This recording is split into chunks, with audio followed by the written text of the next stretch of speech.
hoje nós estamos debatendo o conflito, podemos dizer, desenfreado, que nós não conseguimos entender no Oriente Médio através daquilo que o Estado Islâmico está fazendo. E nós sabemos que eles já ocupam regiões grandes do Iraque, já da Síria, eu não sei se também, acho que Irã não, porque o Irã é bem mais, não, mas há regiões ali que já extrapolam fronteiras. Rebeca, deixa eu entrar aqui no meio de dois é verdade, tá na hora, você já do tava. assunto, né? Mas para colocar algumas questões que eu acho que têm relevância com o que o professor falou e com a doutora que também falou.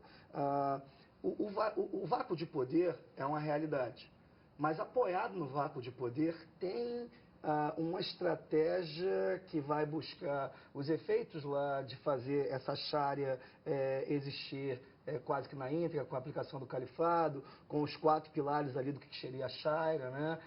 O gesto, o coração e a espada.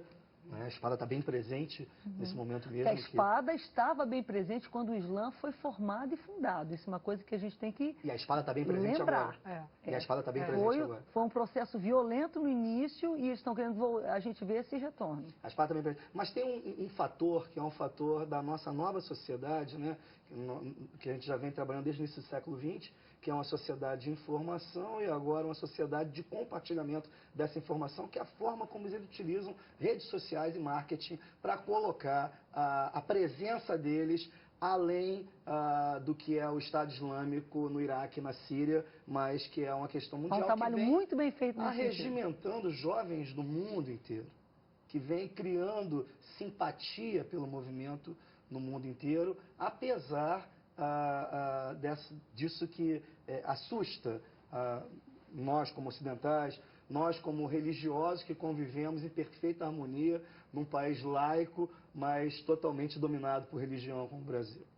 Isso é uma faceta fantástica de utilização de mídia que o Estado Islâmico faz, utilizando redes sociais como o YouTube, LiveLeaks, criando redes sociais como o Facebook, por exemplo. Eles têm um Jadbook, né? Eles criaram uma rede social como o Facebook para eles, utilizando redes sociais como a diáspora, já que eles foram expulsos do Twitter, eles criaram uma rede social como a diáspora, criando aplicativos para Android, app para o Android, para você seguir as publicações que são feitas do Estado Islâmico. Sem falar das redes de comunicação mesmo, sem falar das redes de comunicação e dos profissionais que são ali contratados para conseguir dar um status de narrativa de televisão, narrativa jornalística, qualidade às ações que são feitas por ele. Então, fora toda a questão que é geopolítica, é religiosa, tem também a absorção dos novos mitos da modernidade, né, que estão aí presentes, fundamentalmente a comunicação, fundamentalmente as mídias sociais, para fazer com que o Estado Islâmico seja essa potência, né? Eu lembro que quando o Talibã começa a invadir o Afeganistão, ainda estava na faculdade, você tinha notinhas pequenininhas na Folha de São Paulo. E quem não lia as notinhas de rodapé não conseguia saber o que estava acontecendo. Hoje, Tanto que quando aconteceu o 11 de setembro, todo mundo disse, ué, quem é a Al-Qaeda? Hoje qualquer pessoa sabe o que é Estado Islâmico, qualquer pessoa sabe o que é isso, e a gente está falando aqui para o Brasil inteiro através da Rede Boas Novas. Eu tenho certeza que os seus telespectadores que estão agora, em algum momento, já ouviram falar do Estado Islâmico. É por isso que a gente está trazendo debate para dentro desse programa. Com certeza. Deixa eu só fazer uma pergunta. Professor, de alguma forma, eu acho assim que perfeito cada um, né, a liberdade realmente até de divergir, de colocar. Eu entendo que o que o senhor quer dizer, de repente, com a questão da demonização, é no sentido da o que ocorreu quando, por exemplo, aconteceu o 11 de setembro, foi que se demonizou o Islã. E isso realmente é uma injustiça. Há muitas pessoas, há malucos que vão e fazem coisas, como há cristãos também que são malucos e fazem coisas que não deviam fazer. Bem, eu não estou justificando, não estou dizendo que eles não são malucos. Não, tampouco eu estou justificando. Tem muitos outros malucos. Não. Fazendo barbaridades mas o que eu estou dizendo para o senhor, simplesmente não está olhando para eles. Mas o que eu estou dizendo? Há duas coisas. Primeiro, que hoje a mídia é muito mais eficiente, então a gente sabe do que acontece. Agora, número 2, a gente vê também que muitas pessoas da religião islã pelo mundo afora, publicamente, completamente repudiam e rechaçam toda a atividade do ISIS. Não concordam, acham que é absolutamente um exagero e está fora do lugar. Agora, o que para mim, né, volta então novamente, nesse sentido, o demonismo no sentido de ser aquela coisa terrível, não de generalizar.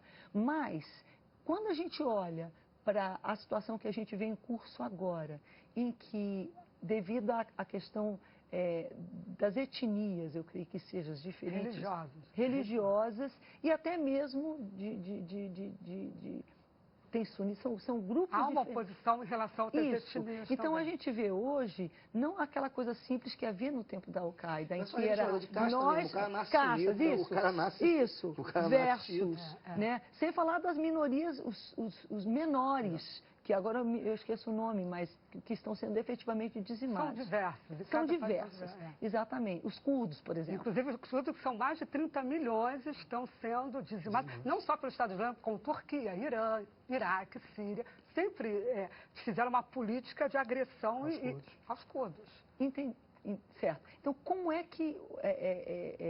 não há exatamente como entender, mas como lidar? Por exemplo, nós vivemos, como acho que o Márcio falou agora há pouco, num país que tem uma diversidade cultural e religiosa muito grande, mas há respeito, há convívio, a gente consegue, de alguma forma, conviver e respeitar. Exatamente, a gente a tolerância. E a gente rechaça... Qualquer tipo certo, exatamente. Como é que a gente vê, então, o país... Como é que se explica se abraçar, se idealizar algo que prega tanta intolerância, mas que remete a algo que, de repente, estava previsto na própria religião, como um califado? Como entender isso? Bom, antes de fazer só um adendo quanto à questão do Iraque. O Iraque sempre teve conflito sectário. Tanto verdade, é que... os curdos...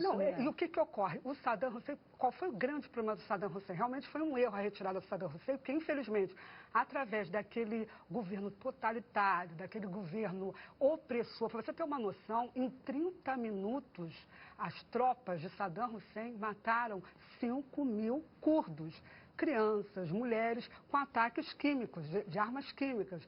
Então, tudo bem, ele sempre utilizou a máquina do terror, tortura, tudo. E outra coisa que eu até concordo com ele, não é só o Estado, nesse sentido poderia falar na questão da demonização. O Estado Islâmico não é o único grupo fundamentalista mais do mesmo que ele falou, em guerra que faz atrocidades. Nisso eu concordo. Em Kosovo, os pais tinham que ver as cabeças dos seus filhos sendo arrancadas e se jogava futebol com a cabeça dos filhos deles. Então, nas guerras sempre ocorreram atrocidade e o Estado Islâmico faz atrocidade como faz o Boko Haram, que inclusive fez aliança com ele, e tantos outros grupos. Então, quanto à questão de colocar o Estado Islâmico como um único grupo, mas que nós devemos sim uma preocupação em relação a ele, devemos sim, por causa da própria expansão que ele vem tendo, devido a esse discurso que não dá, porque, tudo bem, se você perceber bem, em toda a esfera, principalmente acadêmica, o grande discurso é um Islã verdadeiro, é um Islã que realmente... Então, eles estão dizendo que é o Islã de raiz, que querem voltar ao século XVII. Aí a discussão maior no meio acadêmico que eu vejo na área de relações internacionais é essa, é tentar alijar do Estado Islâmico a verdadeira cerne da questão de ser uma religião correta ou não. Só que a própria Al-Zahar, ela quando o porta-voz dela foi perguntado a ele se o Estado Islâmico seria islâmico, ele simplesmente disse que não teria o direito de dizer se ela é anti-islâmica ou não. Porém, em outras ocasiões, para emitir parecer sobre muçulmanos moderados, intelectuais moderados que queriam trazer um pouco de pacifismo para a religião no Egito, ele simplesmente disse à universidade, sim, isso aí é anti-islâmico. E pessoas foram mortas, muçulmanos que queriam levar a paz para o Oriente Médio.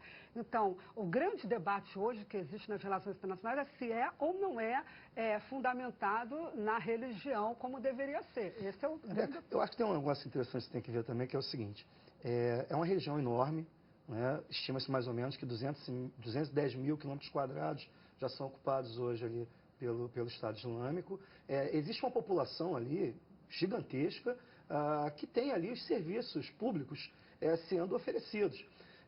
o que choca a gente são as imagens que a gente vê. Mas as pessoas estão lá vivendo, com serviços públicos, com água, com escola, com transporte. E quem está provendo tudo isso? O Estado Islâmico. Já é chamado de Estado. Com duas questões. Ele está provendo porque ele tomou o poder. Com duas questões. Mas o outro é como se ele fosse... Mas os governos anteriores não faziam, com a questão de governo e com a questão religiosa. Aplica a Sharia religiosamente, mas governa.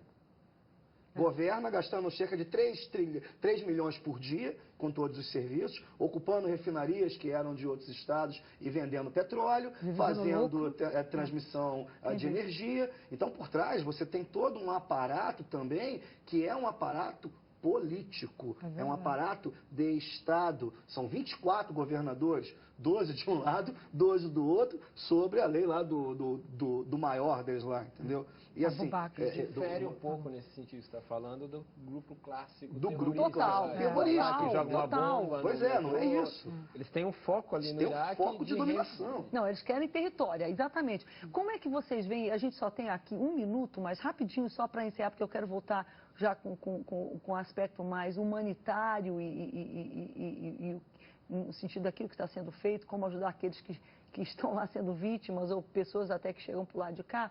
Mas como é que fica essa questão? Como é que se torna isso interessante e atrativo para alguém que está do lado de cá? É para responder agora ou depois? Só tem... Desculpa,